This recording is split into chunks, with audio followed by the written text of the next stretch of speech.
Inumin ko na po. Bigay ng Panginoon Diyos. Daily maintenance. Salamat po, Panginoon Diyos, sa bigay mong daily maintenance sa akin.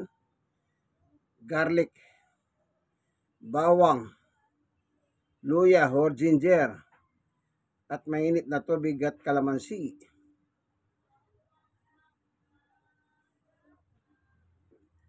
Wala pang almusal. Para magtrabaho siya rito. Yan, mag-alas 8, 7:40. Mamaya 8:30, doon ako mag-almusal.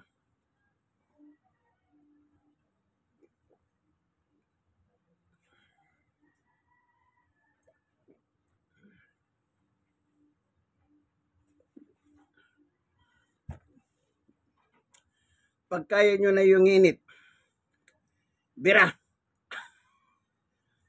Okay?